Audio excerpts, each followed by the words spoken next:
It's the Adam Ragusa Podcast, episode 36, and I want to milk out an episode about milk.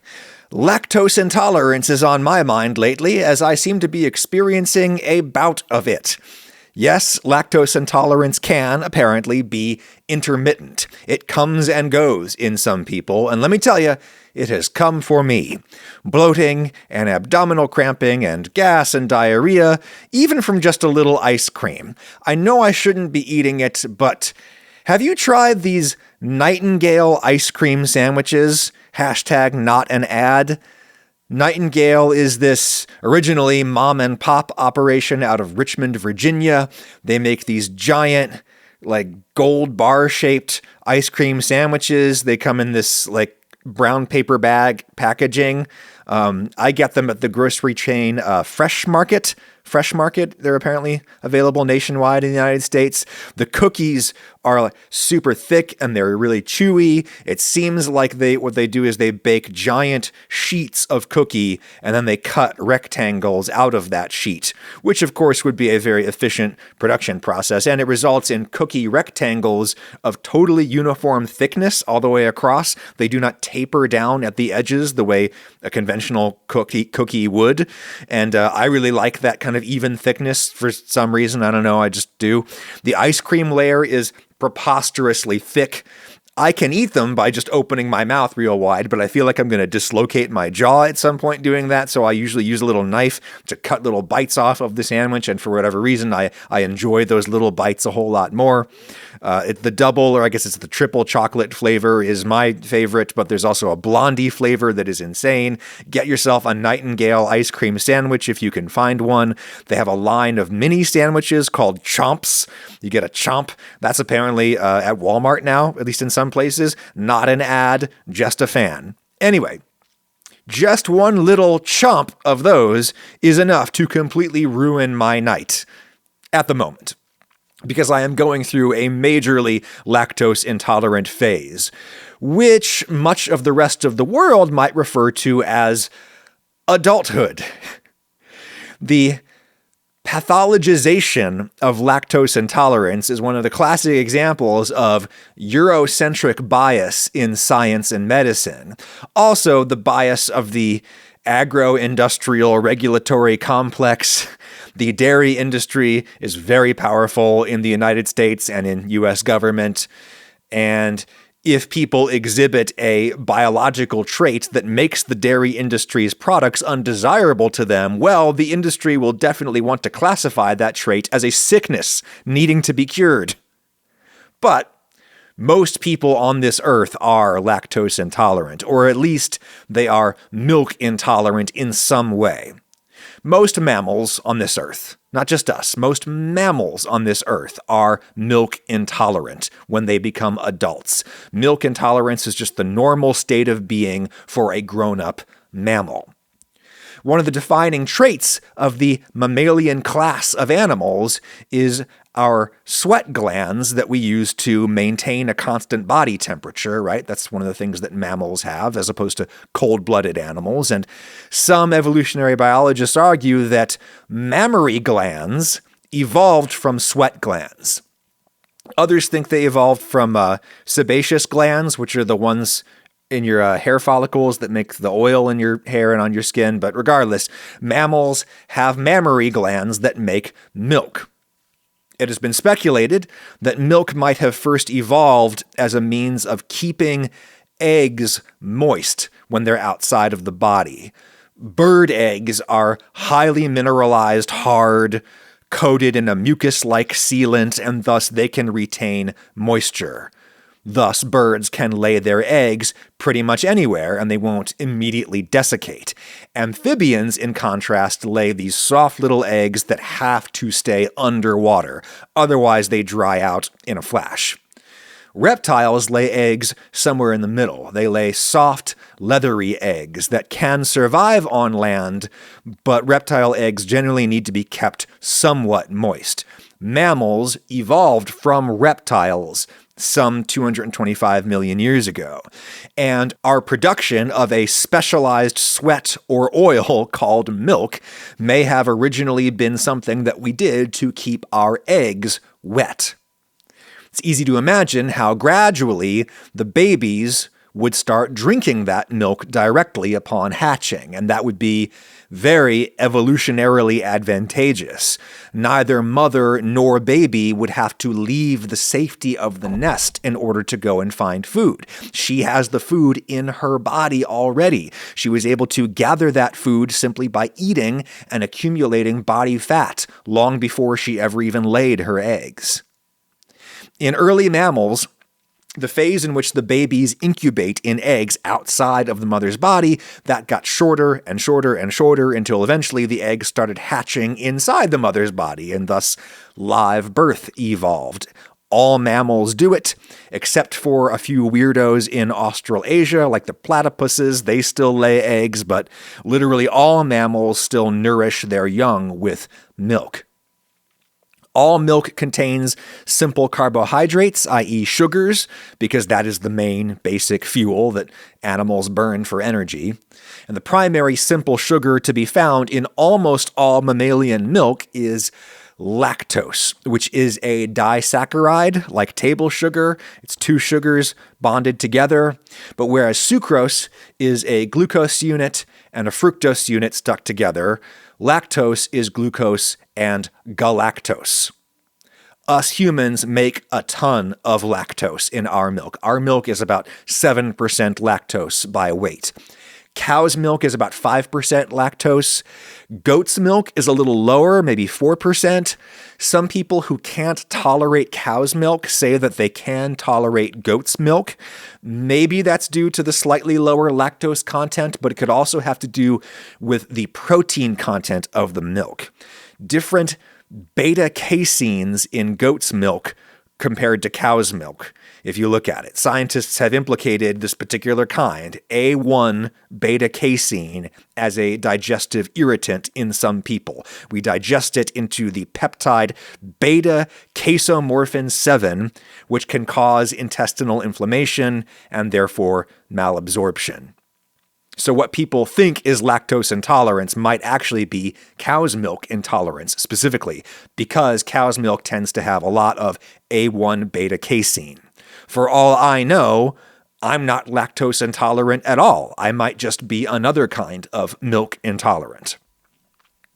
This milk protein intolerance phenomenon is something that needs more research, according to the authors of the scholarly book chapter that I am chiefly referencing for this entire episode, which is Nutrition in the Preservation and Treatment of Disease, 4th edition, chapter 40, Nutrient Considerations in Lactose Intolerance, by a whole bunch of scientists at Purdue University here in the United States, one scientist at Trinity College in Ireland, where lactose intolerance is virtually unheard of, and we will get back to Ireland. Also, there's one author on this chapter from Abbott Laboratories, which is the company that makes all kinds of dairy-based meal replacements and supplements like Ensure. So, not surprisingly, this chapter very much pathologizes milk intolerance, because anything bad for business must be a disease, right?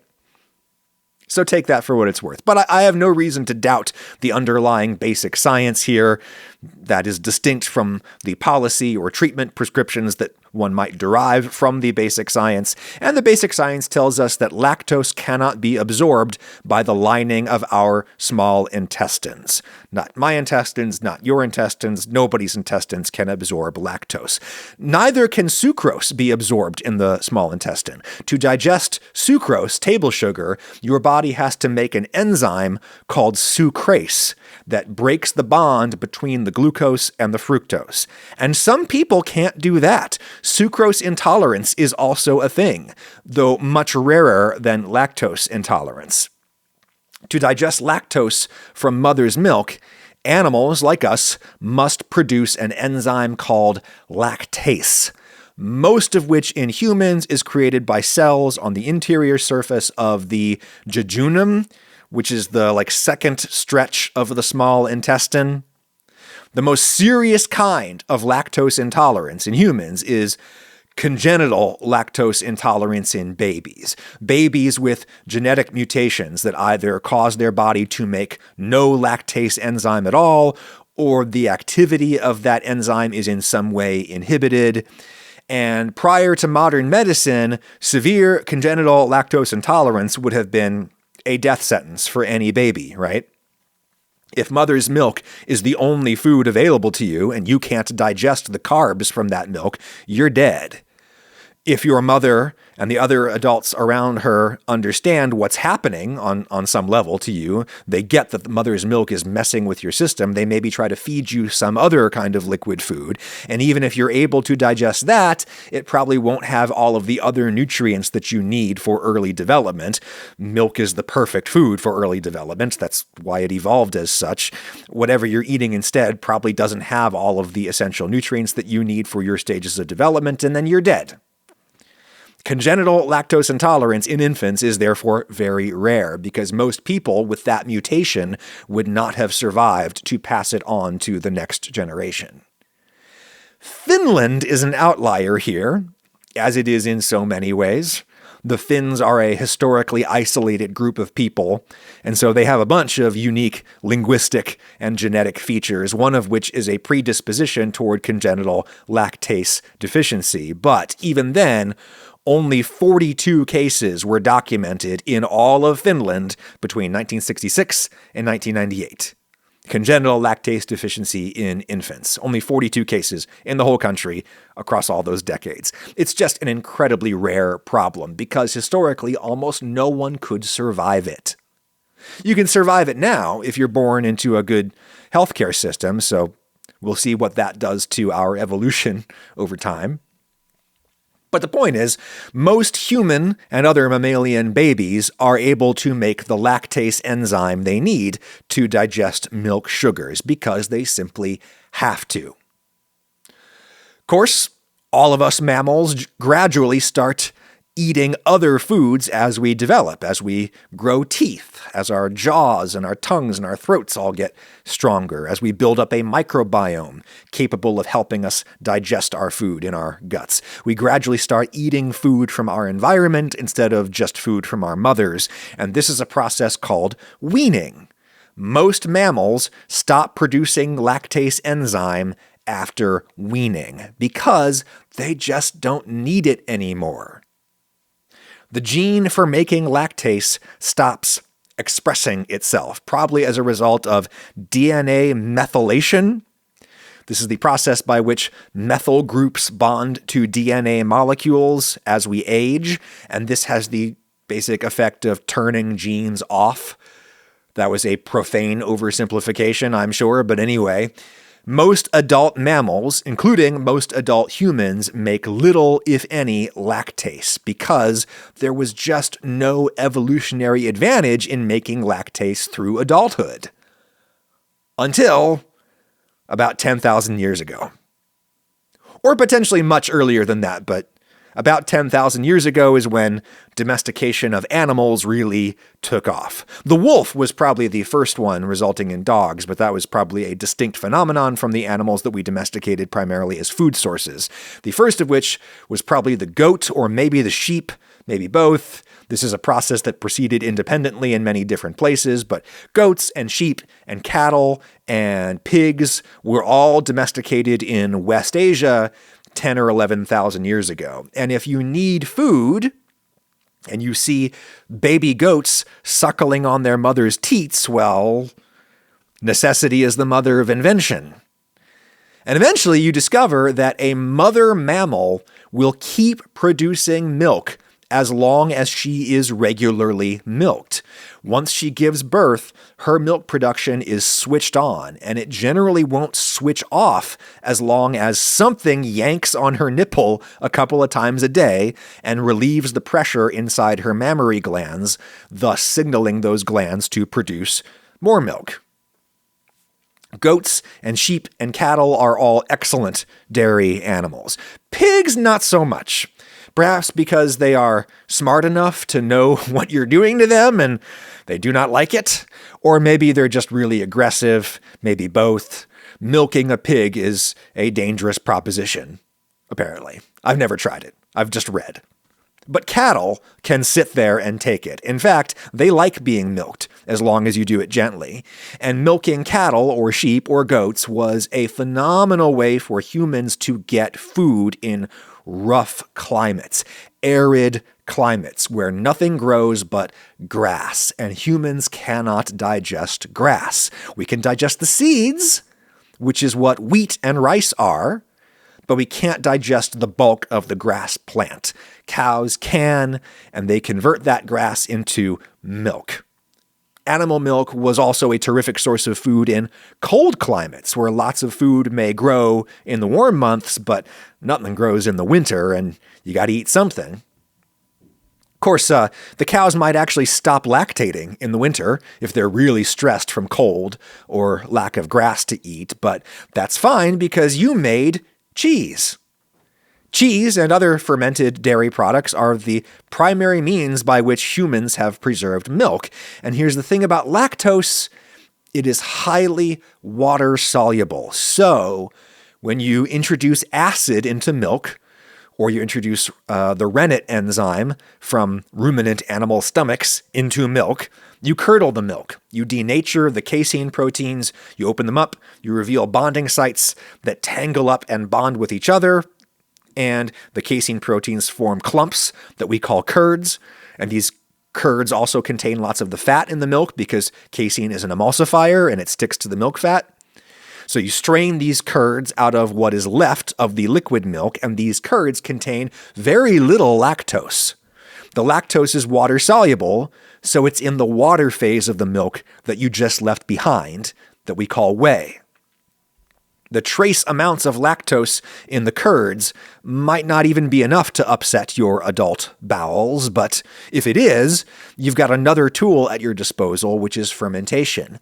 You pack up those curds and you hold them in favorable conditions where they will not rot, but bacteria and fungi can eat the lactose, converting it into tasty, tasty metabolites like lactic acid, resulting in a ripened cheese that tastes delicious and contains basically zero lactose. Or maybe you didn't make cheese. Maybe you made yogurt, where you didn't separate the curds in the whey. You just let lactic acid producing bacteria munch on your milk for a while, and they convert a lot of the lactose into lactic acid, and that lactic acid in turn coagulates the casein proteins, giving you a more solid texture, and that's yogurt. Regardless, fermentation of milk, which people probably thought they were doing just for preservation purposes, that also rendered the milk less digestively irritating to adult humans whose bodies made little, if any, lactase enzyme. But something funny happened among certain populations of humans, a relatively recent evolutionary adaptation starting around 10,000 years ago, they think. Some of us evolved to keep making lactase into adulthood. This is a phenomenon known as lactase persistence. And some people argue that lactase persistence is really the proper term to describe this phenomenon where some adults can digest lactose and most other adults can't. In the West, we usually refer to that phenomenon as lactose intolerance, but globally, lactose intolerance is the norm. That's normal human biological state of being right there. Lactase persistence is the weird thing. That's the aberration, and therefore it's probably more logical for us to describe this phenomenon as lactase persistence. Lactase persistence seems to have evolved independently in a few different human populations, so totally different sort of trees of evolution. In East Africa, for example, lactase persistence seems to have evolved among pastoralist societies in what is now Sudan, an arid environment where you need animals to convert grass into food for you. Southern Sudan, at least.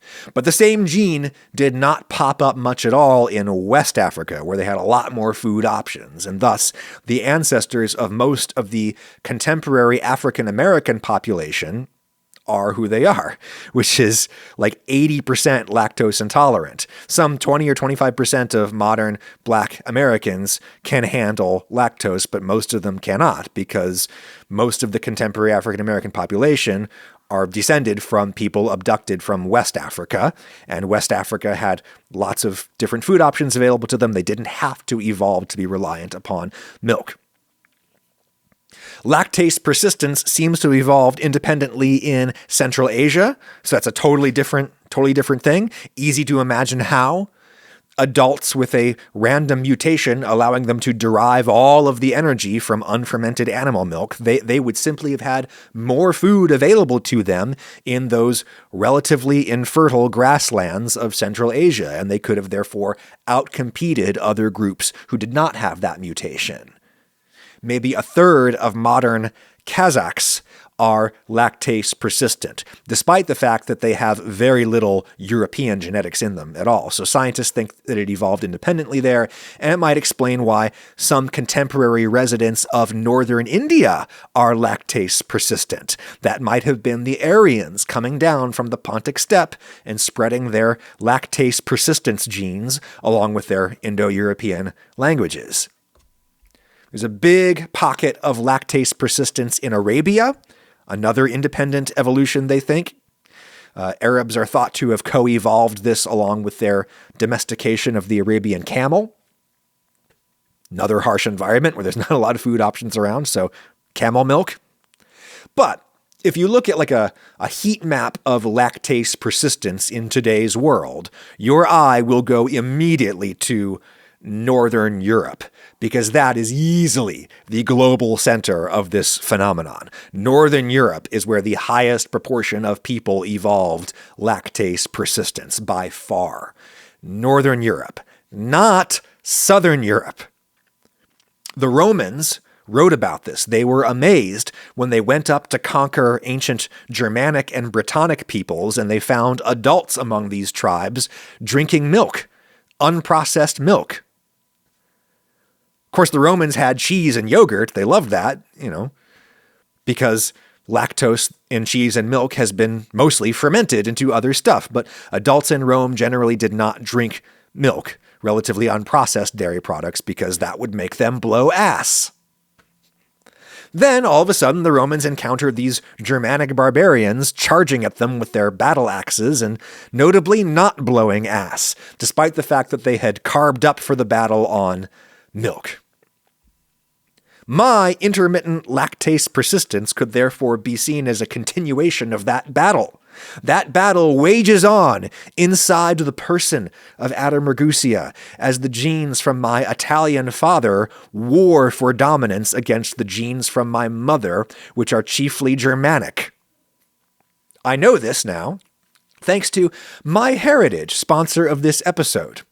MyHeritage is the leading global service for family history research and DNA testing, trusted by 90 million users.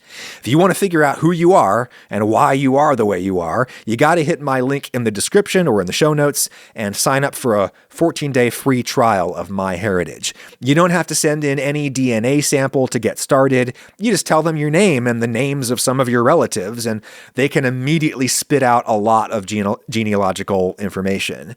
MyHeritage helps you mine both genetic evidence and historical evidence, documentation. All I had to do was give a few names, and MyHeritage was able to build this whole incredible family tree for me.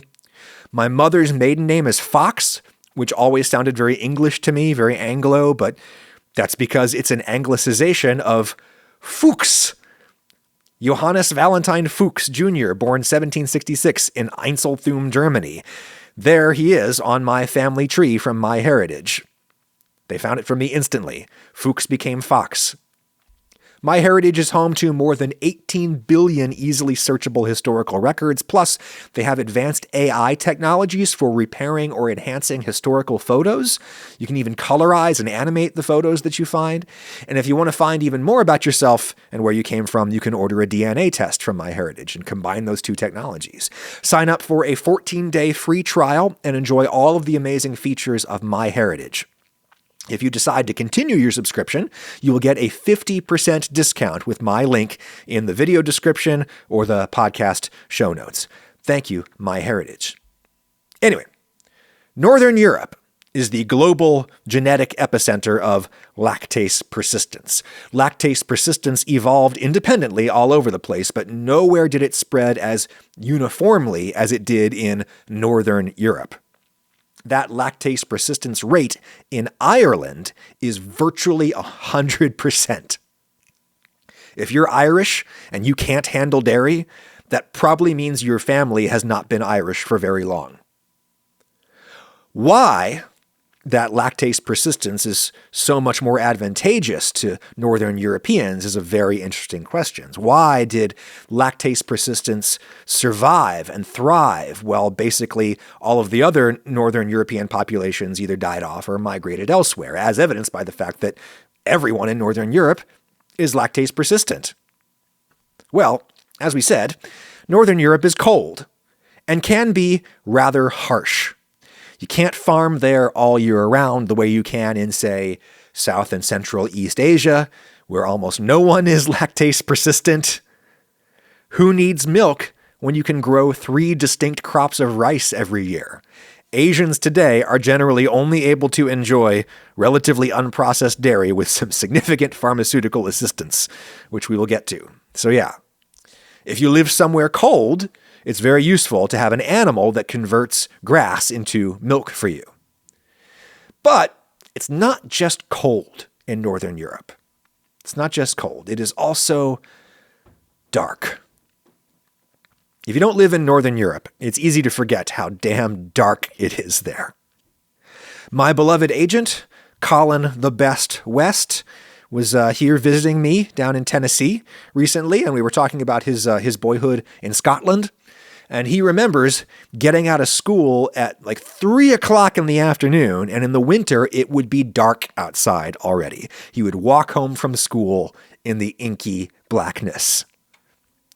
That's a depressing way of life that I associate with like subarctic living. That's the Bjork lifestyle. Icelanders, Alaskans, Siberians, they're the ones I imagine living half the year in inky blackness.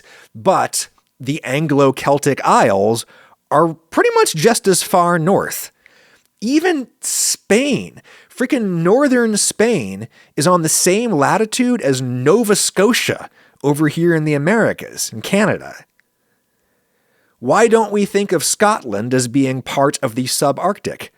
Which it is, strictly in terms of latitude. Well, it's because the oceans are running amok. AMOC, Atlantic Meridional Overturning Circulation. AMOC, amok or AMOC. Ocean currents that push warm surface water from the southern Atlantic up northward, while they pull deep water, cold water, southward. The surface ocean water around Northern Europe came from down south, so it's warm. So it warms the air above the ocean. Warm air takes up more space than cold air, so it pushes against the cold air that's hovering over the land. The warm air pushes off of the ocean and onto the beach and into the land, and that's what a sea breeze is. The sea breeze in Northern Europe is warm because of AMOC. Thus, Northern Europe is relatively warm, despite being ridiculously far north. It should be said that climate scientists are really worried about AMOC, those ocean currents that make Northern Europe warm. This is one of the reasons why they try to refer to global warming as climate change, because yes, the overall trend is a warming trend, but overall warming can and does and will result in local cooling effects in some places. The models show global warming weakening this flow of warm Atlantic water to Northern Europe to the point where it could collapse irreversibly, at which point London would end up being just as cold as Winnipeg, a frigid Canadian city on the same exact latitude, 50 degrees north.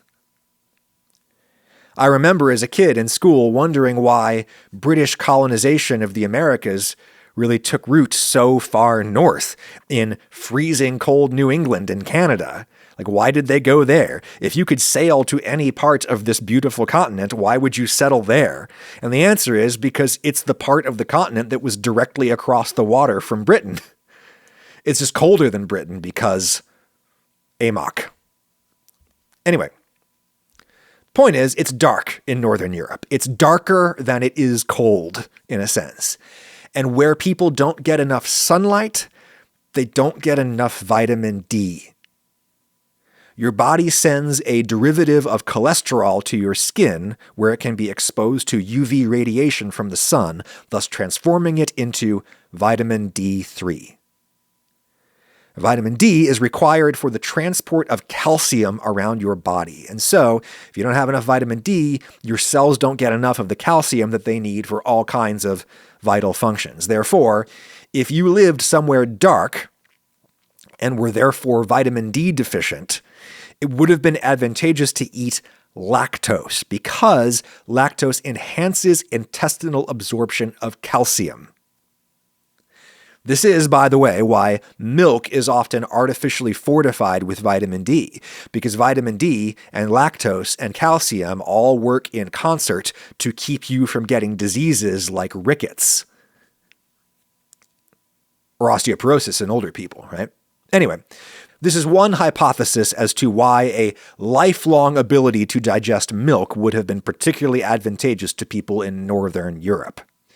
Though the particular lactase persistence genes found in Northern Europe might not have originally evolved in Northern Europe, some studies indicate these mutations first emerged in the Balkans and Central Europe some 7,500 years ago with what is known as the linear pottery culture. That's where the song was written, but the song really became a hit a little further north, where almost everyone today is lactase persistent. At least everybody up there in Northern Europe who is descended from people who have lived in Northern Europe for a very long time. Northern Germany, Northern France, Scandinavia, Britain, and Ireland. People with deep ancestral roots in those places can generally handle dairy just fine. And therefore, people like me, living in places colonized by Northern Europeans, can also generally handle dairy just fine. And Western medical science has historically been dominated by people of Northern European descent. Therefore, it has naturally reflected Northern European cultural biases, one of which is the notion that lifelong milk drinking is the norm and everything else is a pathology, a problem that needs to be fixed.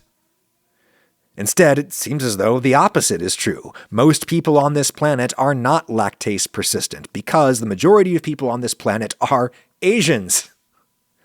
We've talked about this before, how more than half of all of the people alive right now live in East and South Asia, and how this may be attributable to rice, the perfect crop. As we said, some people in northern India, Pakistan, Iran, and such, they have the genes for lactase persistence, perhaps because of their Aryan heritage, but like nobody in the rest of South and East Asia is lactase persistent, and nobody in pre-Columbian America was lactase persistent. Why are basically all indigenous Americans lactose intolerant?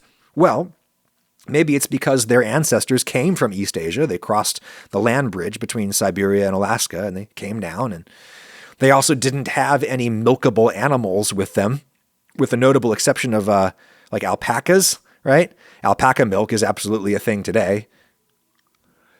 Among modern Hispanic people, maybe a third are lactase persistent, but that seems to be the influence of European genetics, because in Southern and Central America, European colonists blended much more with the indigenous population. In Northern America, we mostly just killed the indigenous population. So I don't seem to have much, if any, indigenous American genes in me. I have a Northern European side and a Southern European side battling each other in an eternal recreation of the opening scene from Gladiator, where the Romans are fighting some Gallic tribe. At the moment, it seems as though my Roman half, my Southern Italian half, is winning.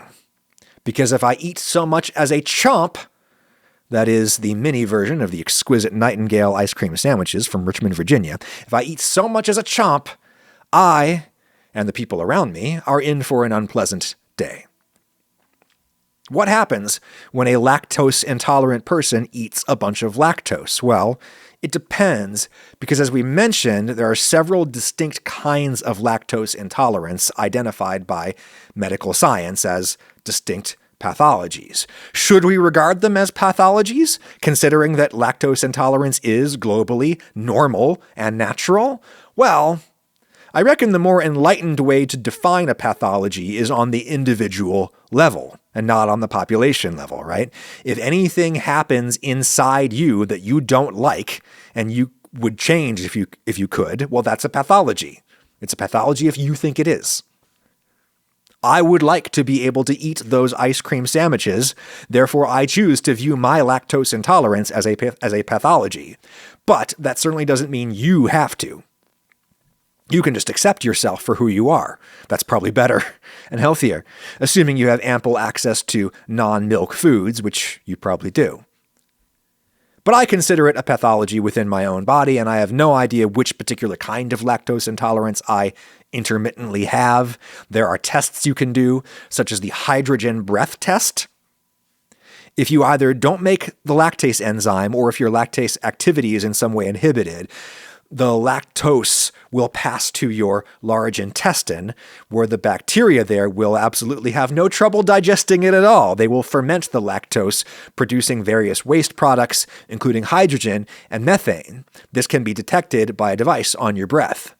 It can also be detected by everyone in the room around you as you blow ass all day. Here's another delightful factoid from the bodybuilding subculture that I'm weirdly obsessed with. Protein farts.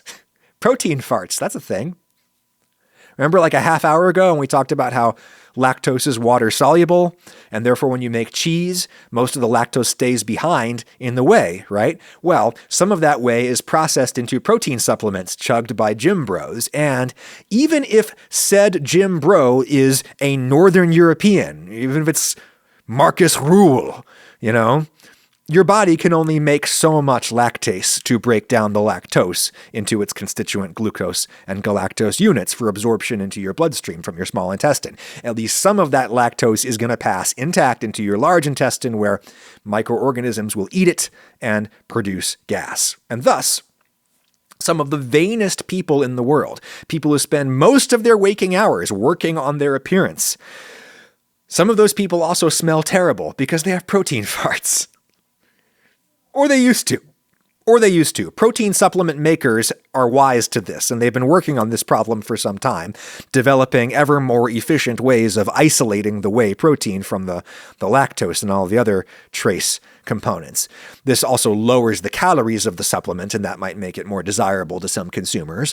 Also, at some point, the whey protein industry got wise and just started putting lactase enzymes directly into the powder. Like, look at your protein powder. Most of the ones that I see on the market these days have lactase listed in the ingredients, assuming it's a whey protein, right?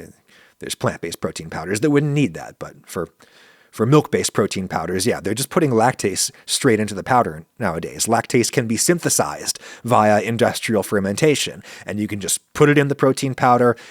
And so that when I drink that powder, yes, I'm taking in lactose, but I'm simultaneously taking in the lactase that will break down the lactose as it all mingles in my system. And of course, you can just put that lactase enzyme that you made with industrial fermentation, you could just take that and put it in a pill that you swallow with any other dairy food that you might want to eat, such as Nightingale ice cream sandwiches, hashtag not an ad, just a fan.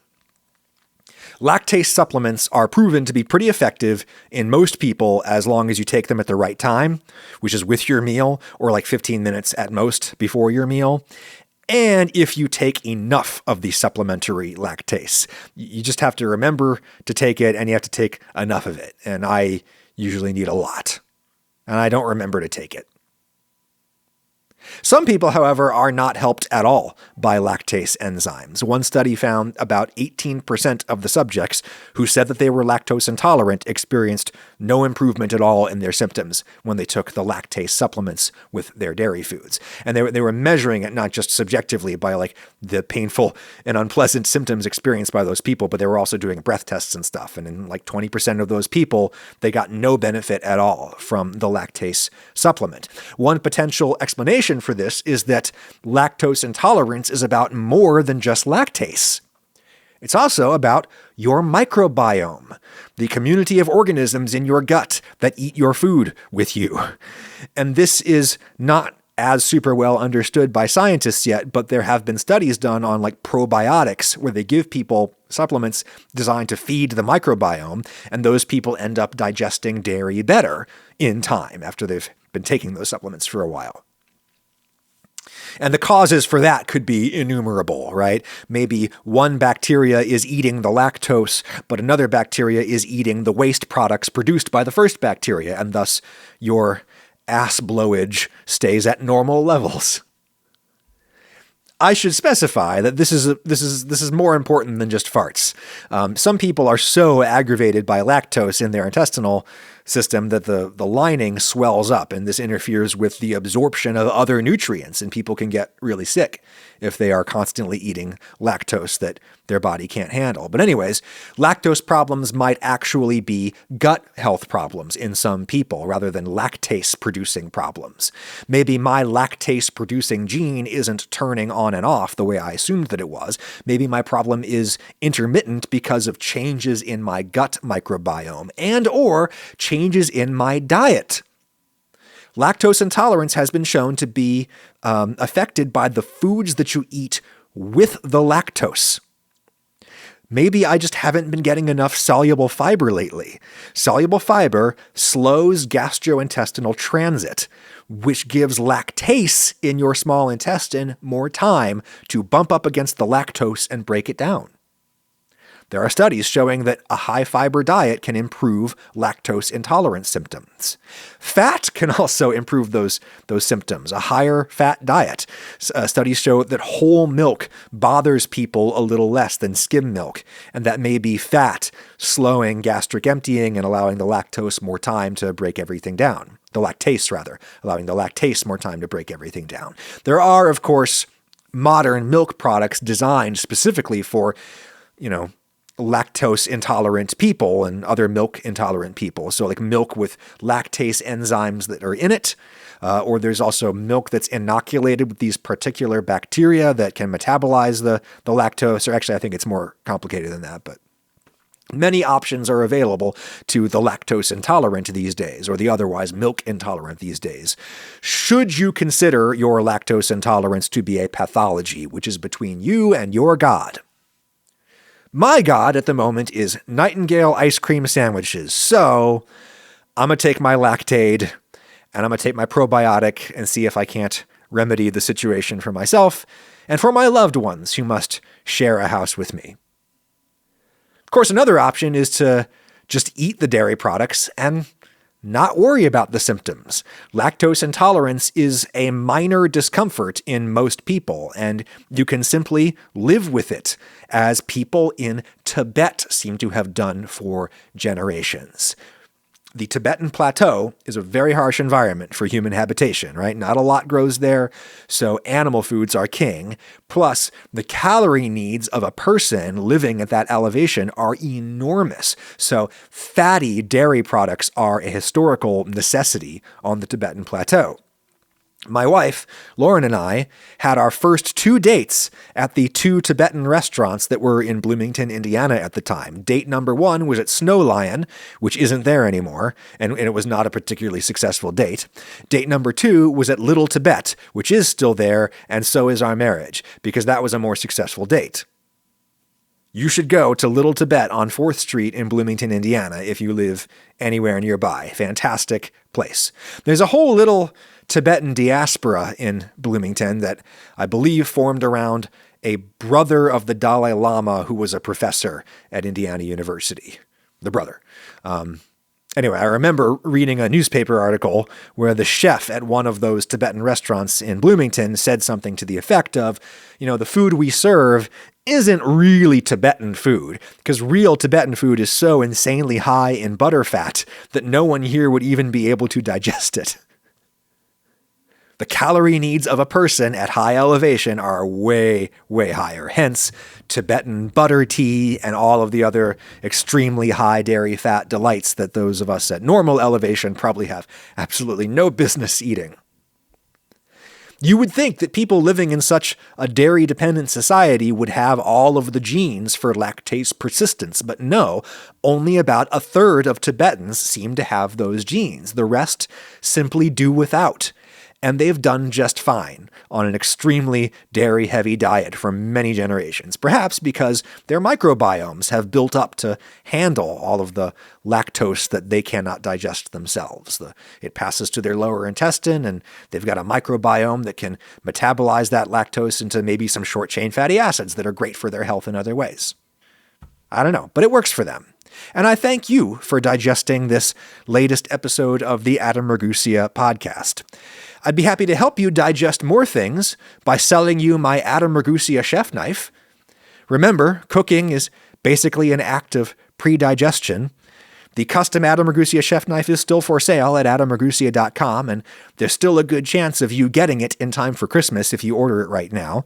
We made 2,000 knives this time around, which is twice what we did on the first sale earlier this year. That first sale sold out in a week.